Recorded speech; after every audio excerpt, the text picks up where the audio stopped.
കലാപരിപാടിയുടെ കാര്യം തീരുമാനിച്ചിട്ടില്ല. ഇത്തവണയും ജയദേവന്റെ കഥാപ്രസംഗം തന്നെ, അതിന് മാറ്റമില്ല. കഴിഞ്ഞ 2 വർഷവും വടക്കുംപുറത്തുകാരുടെ കൊടി പാറിച്ചത് ജയദേവന്റെ കഥാപ്രസംഗം ഇല്ല. ധർമാധർമ്മങ്ങൾ തമ്മിൽ മാറ്റുരച്ചു നോക്കുന്ന ഈ കഥ, അയോധ്യയുടെ കഥ, ചെറിയ ഒരു ഇടവേളയ്ക്ക് ശേഷം തുടരുന്ന ഇടവേള നേരത്ത് നിങ്ങളുടെ ചില ഇഷ്ടഗാനങ്ങൾ എന്റെ ഹാർമോണിസ്റ്റ് തങ്കപ്പൻ ഇവിടെ അവതരിപ്പിക്കുന്ന.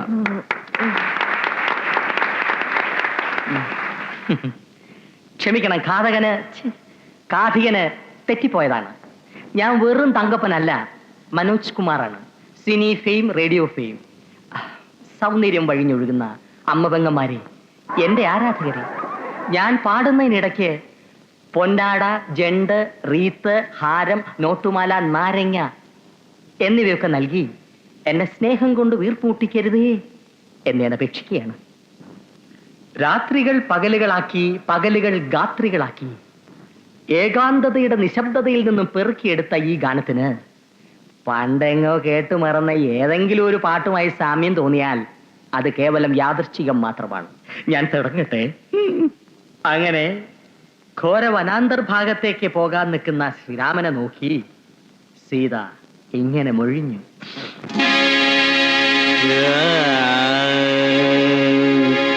രാമ ശ്രീരാമ കൂടെ വരുന്നു ഞാൻ, നീ പോവും വഴിയെല്ലാം ഈ സീത വരും കൂടെ.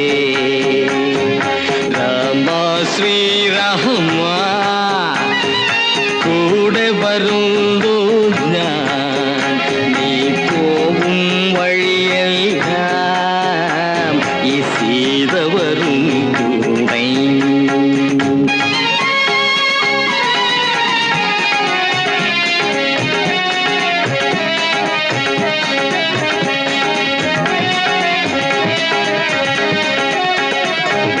കുളിരുള്ള പൂമ്പുഴയിൽ കുളിക്കാലോ,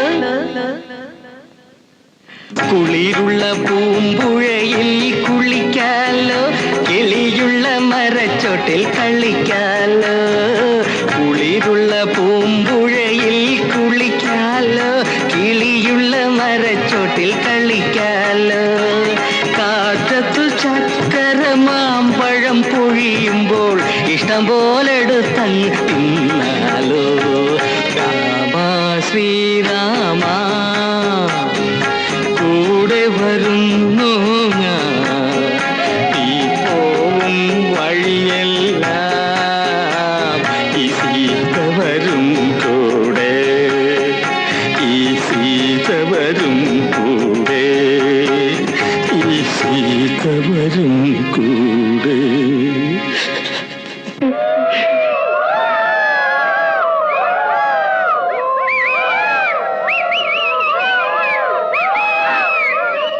ഭഗവതിയുടെ അനുഗ്രഹം ഉണ്ടെങ്കിൽ ഒക്കെ ഭംഗിയാവും. പുതിയ കഥ കർണൻ, റിഹേഴ്സൽ തുടങ്ങിയിട്ടില്ല. അവിടെ ഭഗവതി പുരയിൽ സൗകര്യം ഉണ്ടെങ്കിൽ ഞാൻ നേരത്തെ വന്നോളൂ. അമ്മാവന് സന്തോഷം ഉണ്ടാവും. ഇത് നല്ല കാര്യമായി. ജയദേവൻ തറവാട്ടിൽ അന്യനാ. അപ്പൊ പറഞ്ഞ പോലെ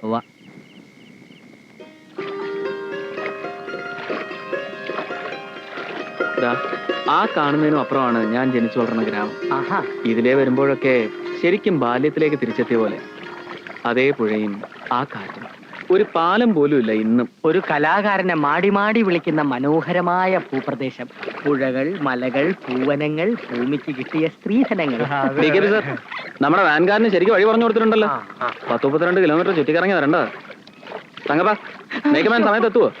ഞാൻ ജയദേവൻ സാറിനോട് വീണ്ടും വീണ്ടും കേണപേക്ഷിക്കുകയാണ്, വീണ്ടും വീണ്ടും എന്നെ തങ്കപ്പനാക്കരുതെന്ന്. ഞാൻ ആ നാമധേയം എന്നേ മറന്നു കഴിഞ്ഞു. ഇപ്പൊ ഞാൻ മനോജ് കുമാറാണ്, സിനി ഫെയിം, ഫിലിം സ്റ്റാർ. എന്തോന്ന് സിനി ഫെയിം? ഏത് സിനിമയിൽ അഭിനയിച്ചാ താൻ ഇത്രയും വലിയ ഫെയിം ഒക്കെ ഉണ്ടാക്കിയത്?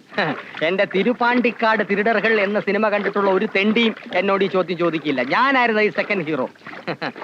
എന്റെ അഭിനയം കണ്ട് ഹീറോ ഞെട്ടി. ഫലം ഞാൻ അഭിനയിച്ച 16 റീല് വെട്ടി ആറ്റി തട്ടി ആ ദുഷ്ടരായ ഡയറക്ടർ. പക്ഷേ ഞാനത് ഈ പഴത്തൊലി ചവിട്ടി കമിഴ്ന്നടിച്ച് വീഴുന്ന ഒരു സീൻ ഒഴിച്ച് അത് മതിയല്ലോ ഭാവനാ സമ്പന്നനായി കലാകാരനെ. വരിക വരിക. ഇന്നലെ എത്തുന്നൊരു തോന്നലുണ്ടായിരുന്നു, കാത്തിരിക്കായിരുന്നു. വരുന്നു. അതിനു മുമ്പ് ഒരു കുളി കഴിഞ്ഞ് ഭഗവതിയെ തൊഴുതിട്ട് വന്നേക്കാം. ഞാനപ്പോ ഇവരുടെ സാധനങ്ങളൊക്കെ വെക്കാൻ ഏർപ്പാടുണ്ടാക്കാം. ആയിക്കോട്ടെ. വിശ്വേട്ടനും പോകണം. വടക്കുംപുറത്തെ കാരണവരാണല്ലേ? കാര്യസ്ഥന. അയ്യോ, കാര്യസ്ഥൻ ഇത്രയായപ്പം കാരണവർ എന്തോ ആയിരിക്കും. ഹാർമോണിയെ പെട്ടി എടുത്തപ്പോ ഞാൻ വിചാരിച്ച് കാരണവരാണെന്ന്. അയ്യോ കഷ്ടം. കാര്യസ്ഥനായാലും കുഴപ്പമില്ല. കേരളത്തിലെയും കോടമ്പക്കത്തിലെയും വലിയ വലിയ കാര്യസ്ഥന്മാർ എന്റെ പെട്ടി എടുത്തിട്ടുണ്ട്, ഞാൻ പെട്ടി കൊടുത്തിട്ടുമുണ്ട്. കേരളത്തിൽ ഇന്ന് ജീവിച്ചിരിക്കുന്ന ഏറ്റവും വലിയ കാര്യസ്ഥൻ ഞാനാ. 139 കിലോ 450 ഗ്രാം.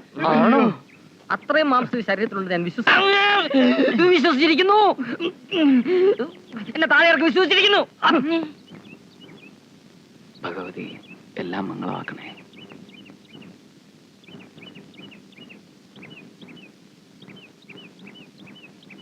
അറിയോ, എത്രയോ വർഷം എൻ്റെ അച്ഛൻ ഇവിടെ ശ്രീകാര്യക്കാരനായിരുന്നു. അയ്യപ്പ, വലിയ കാരണവരുടെ കാലത്ത് ഇവിടുത്തെ 10 ദിവസത്തെ ഉത്സവം എന്ന് പറയുമ്പോൾ 10 ദിവസം നീണ്ടു നിൽക്കുന്ന കലാമേള തന്നെയായിരുന്നു. വിശ്വേട്ടൻ മേലിടം വാസുദേവ ശർമ്മയുടെ ഹരിയത കേട്ടിട്ടുണ്ടോ? ഇല്ല, കേമാണെന്ന് കേട്ടിട്ടുണ്ട്. ജീവിതത്തിൽ എൻ്റെ വഴി കഥ പറച്ചിലാണെന്ന് ആദ്യം തോന്നിയത് സത്യത്തിൽ ഇവിടെ ഭഗവതിയുടെ മുമ്പിൽ മേലിടം കഥ പറയുന്നത് കേട്ടിരുന്നപ്പോഴാ. നല്ല ഓർമ്മയുണ്ട്, അമ്മയുടെ മടിയിൽ കണ്ണിമ ചിമ്മൂലും ചെയ്യാതെ കഥ കേട്ടിരുന്നത്.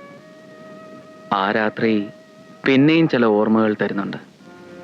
പന്തവും വടിവാളും ഒക്കെ ആളുകൾ വന്നത്, പിന്നെ എന്തൊക്കെയാ നടന്നത്? കുത്തും വെട്ടും കൊള്ളിവയ്പും. എന്തായിരുന്നു കാരണം? ഇപ്പോഴത്തെ കാരണവന്മാര് തമ്മിലുള്ള സ്വത്തുകാർക്കാന്നാ പറയണേ. പിന്നെ ചേരി തിരിഞ്ഞും കരതിരിഞ്ഞുമുള്ള പകയും പോരുവായി. ഒടുവിൽ ചോരക്കളി ശ്രീകോവിലേക്ക് കടക്കുന്നതായപ്പോ അച്ഛൻ വഴി തടഞ്ഞു നിന്നു. ആ പടികളിലാണ് വെട്ടും കുത്തുവേറ്റ് എൻ്റെ അച്ഛൻ മരിച്ചു വീണത്.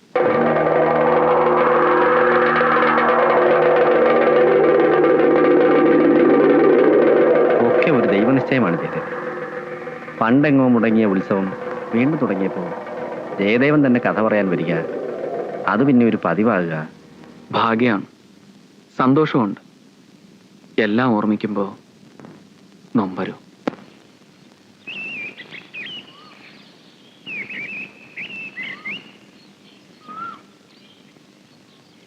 ആരുമില്ലേ? ആഹാ, അച്ഛൻ പറയണ്ടായി ജയൻ എത്തുന്നു. ശാലിനി ഉത്സവത്തിന് വന്നതാവും. ഓ, ഉത്സവത്തിന് എത്തിയതന്നെ, പക്ഷെ ഇത്തവണയല്ല, കഴിഞ്ഞവണ. പിന്നെ പോയില്ല. ഞാൻ ഇത്തവണ വരുമ്പോഴെങ്കിലും ശാലിനി ഭർത്താവും കുട്ടിയും ഒത്ത് സ്വരൂപോടെ കഴിയുന്നത് കാണാമെന്ന് വിചാരിച്ചതാ. അതിപ്പോ ഞാനൊരാൾ മാത്രം വിചാരിച്ചിട്ട് കാര്യമില്ലല്ലോ. വരച്ച വരയിൽ നിക്കണ വെച്ചാ എന്നിട്ട് കിട്ടിയില്ല, നിശ്ചയം. ഈ സ്ത്രീ സ്വാതന്ത്ര്യം എന്നൊക്കെ പറയുന്നത് ശരിയാണ്, രസമാണ് കേൾക്കാൻ. എന്നാലും നമ്മുടെ നാട്ടില് ഒരുവിധമുള്ള സ്ത്രീകളൊക്കെ ഭർത്താവുമായി കഴിയുന്നത്ര ഇണങ്ങി എല്ലാം അങ്ങ് മിണ്ടാണ്ട് അനുസരിക്കാന്നല്ല, ഒരു ഒത്തൊരുമയോടെ. അല്ല, അതാ അതിൻ്റെ ഒരു ഭംഗിയുമേ. ഞാൻ പറയുന്നത്, ഒരു കുട്ടിയൊക്കെ ആയില്ലേ, ഭർത്താവുമായി ശാലിനി കഴിയുന്നത്ര ഒന്ന് അഡ്ജസ്റ്റ് ചെയ്ത്. എന്ത് അഡ്ജസ്റ്റ് ചെയ്യാൻ? അങ്ങോരൊരു പോങ്ങനാണെന്നേ. അല്ല, ഉറപ്പ്. തെളിവെന്താന്നോ അതിന്? തറവാട്ടിൽ തന്നെയുള്ള നിന്റെ നിൽപ്പന്നെ വന്നില്ലല്ലോ നാണുമൻ, ഭാര്യയെ പൂവിട്ട് എഴുന്നള്ളിച്ചോണ്ട് പോവാൻ.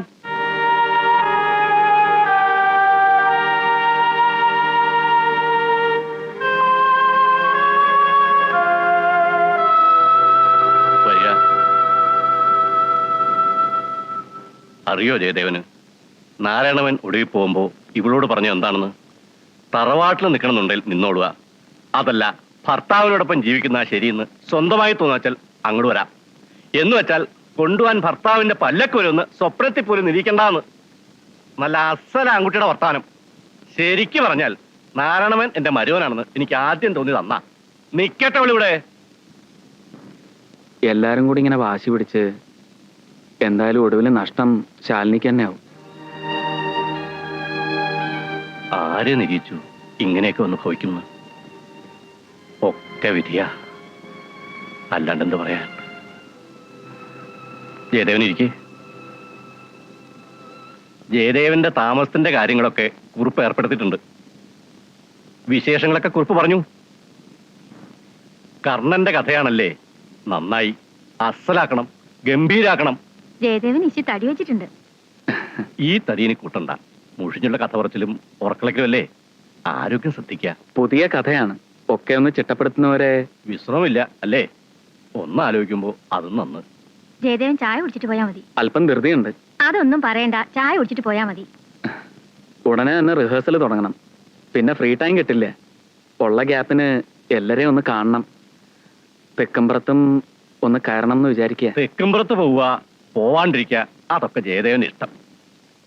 നിർബന്ധമായും ചെന്ന് കാണേണ്ട ഒരാളുണ്ട്, തിരുമേനി. വന്ന് കാണുക, കാണാണ്ടിരിക്കുക, അതിലൊക്കെ ഇപ്പൊ എന്താ ഉള്ളേ? ഏതായാലും വന്നത് സന്തോഷായി.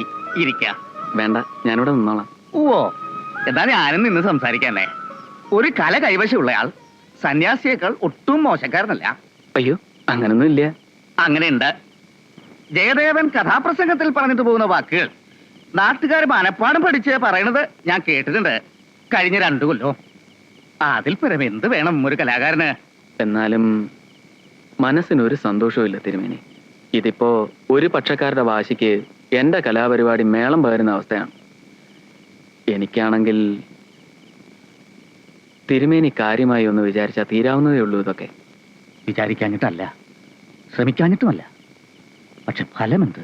കുറെ കാലമായി ഞാൻ ആലോചിക്കുന്നു, തെക്കുംപുറത്തെയും വടക്കുംപുറത്തെയും എല്ലാവരുമായി ഇതേപ്പറ്റി ഒന്ന് സംസാരിക്കണമെന്ന്. സത്യത്തിൽ ഇപ്രാവശ്യം റിഹേഴ്സൽ ഇവിടെ ആക്കിയത് തന്നെ ആ ഒരു ഉദ്ദേശത്തോടെയാണ്. വശീകരിക്കുന്ന വാക്ചാതുരിയുണ്ട്. കൂട്ടങ്ങളെ പറഞ്ഞിളക്കാനും അടക്കാനും കഴിയും. അങ്ങനെയുള്ള ഒരാൾക്ക് നല്ല മധ്യസ്ഥനാവാനും സാധിക്കും, സംശയമില്ല. ഏത് കഥയാണ് ഇത്തവണ പറയുന്നത്? കർണൻ. കന്യക പ്രസവിച്ച് പേടകത്തിലാക്കി നദിയിലൊഴുക്കിയ സൂര്യപുത്രന്റെ കഥ. അന്ന് പറയാനുള്ള കഥയുടെ സിലക്ഷൻ ഒന്നന്തരം. പിന്നെ ഇപ്പോൾ ജയദേവൻ പങ്കെടുക്കാൻ ഉദ്ദേശിക്കുന്ന കുടുംബപ്പോരിന്റെ കഥയുടെ കാര്യം പറയുകയാണെങ്കിൽ ഞാൻ തോറ്റവനാണ്. മനസ്സ് പറയുന്നു, ഒട്ടും വിചാരിച്ചിരിക്കാതെ ഞാൻ നടത്തിയ കണ്ടെത്തലാണ് ജയദേവനെന്ന്. സന്യാസി തോറ്റെടുത്ത് കലാകാരന് ജയിക്കാവുന്നതേ ഉള്ളൂ. ധ്യാനത്തിനുള്ള സമയമായി.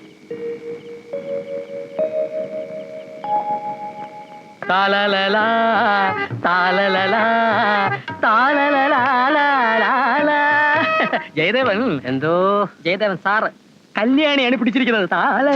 കല്യാണി അല്ല തങ്കപ്പ, ചുമ്മാ മണ്ടത്തരം പറയാതെ. ദൈവം തന്ന രാഗങ്ങളെ മനുഷ്യൻ കല്യാണിന്ന് കളവാടിന്ന് കാമാഷിന്ന് പേരിട്ട് വ്യഭിച്ചതിനോട് എനിക്ക് യോജിപ്പില്ല. എല്ലാ രാഗങ്ങളും ഒന്ന് തന്നെ. അതെ, ആ സ്വരസ്ഥാനങ്ങളൊക്കെ ഒന്ന് കുറിച്ചു വെക്കണോ? വായ ഒഴിഞ്ഞൊരു നേരമില്ലല്ലോ.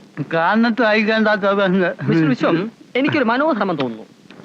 ക്ലൈമാക്സിന് തൊട്ട് മുമ്പ് കുന്തിയെ ഞാൻ, അതായത് ശ്രീകൃഷ്ണൻ മീറ്റ് ചെയ്യുന്ന ഒരു സീൻ, കളർഫുൾ ആയിട്ട് ഒരു 4-5 ഡയലോഗ്. ഹേയ് കുന്തി, ഹസ്തനപുര സമസ്ത അപരാധങ്ങളുടെ തീ എഴുതി വെച്ചിരിക്കുന്നത് കാണാ പഠിച്ചങ്ങ് ചെയ്താൽ മതി. എഴുതി തരുന്ന എന്തും കാണാപ്പാടാൻ പഠിച്ച് കണ്ണു പടച്ച് പറയുന്ന വിഡ്ഢികളല്ലേ ഞങ്ങൾ.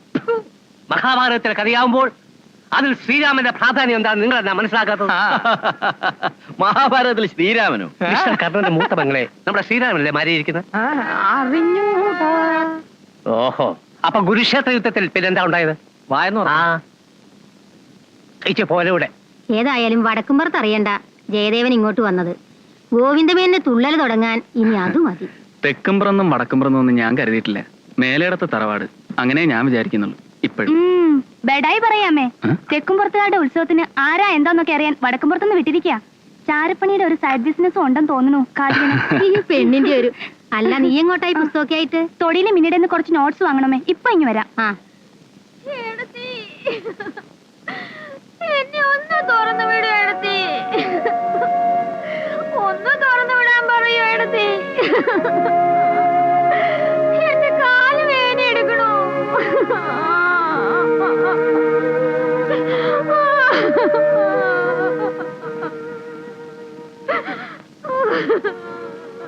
ശ്രീദേവികളമ്മയുടെ അസുഖമൊക്കെ അങ്ങനെ കിടക്കുന്നു. ശാപം കിട്ടിയെന്ന് പറഞ്ഞാ മതിയല്ലോ.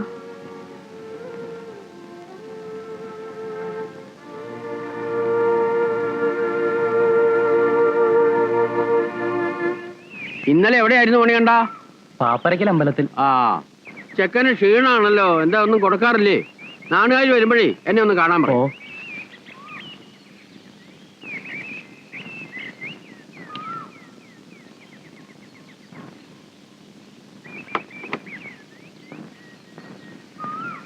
അല്ല ഇതെന്ത് പറ്റി തെക്കും വടക്കും തമ്മിൽ മാറിയോ? തെക്കെന്നും വടക്കെന്നും ഭേദം ഉണ്ടെങ്കിലല്ലേ. ഭേദമുണ്ടോ? ഭേദമുണ്ട്. അതിന്റെ ഏറ്റവും വലിയ തെളിവാ വടക്കുംപുറത്തുകാരുടെ ആളായി താൻ ഇപ്പൊ ഇവിടെ കഥ പറയാൻ വന്നത്. ഇദ്ദേഹം എന്ന് പറഞ്ഞ മരിക്കുമായിരുന്നു അപ്പുമാര്. ആ അപ്പുമാരെ മോൻ എങ്ങനെയാ ഗോവിന്ദമേന്റെ ഉടവാള് പിടിക്കണമെന്നേ ഉള്ളു സംശയം. ഉടവാളിന്റെയും പരിചയുടെയും ലോകമൊന്നും എനിക്കറിയില്ല. രണ്ട് കുടുംബക്കാരും ഒന്നിച്ചു നിൽക്കുന്നത് കാണണേന്നുള്ള പ്രാർത്ഥനയേ ഉള്ളൂ എനിക്ക്.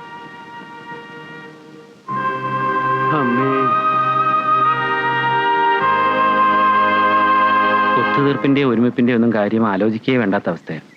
വർഷം ചെല്ലുന്തോറും അച്ഛന്റെ അമ്മാമ്മയുടെ ഒക്കെ വാശി കൂടുതലല്ലാതെ കുറയണ മട്ടില്ല. അവരൊക്കെ പഴയ തലമുറയല്ലേ, ഓർത്തു വയ്ക്കാനും കണക്ക് തീർക്കാനും ഒക്കെ പലതും കാണും.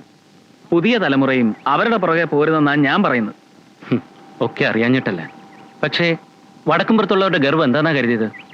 മൊട്ടും ഭാവവും ഒക്കെ കാണുമ്പോ അച്ഛന്റെ അമ്മാമ്മയുടെ പക്ഷത്താ ശരിയെന്ന് തോന്നും.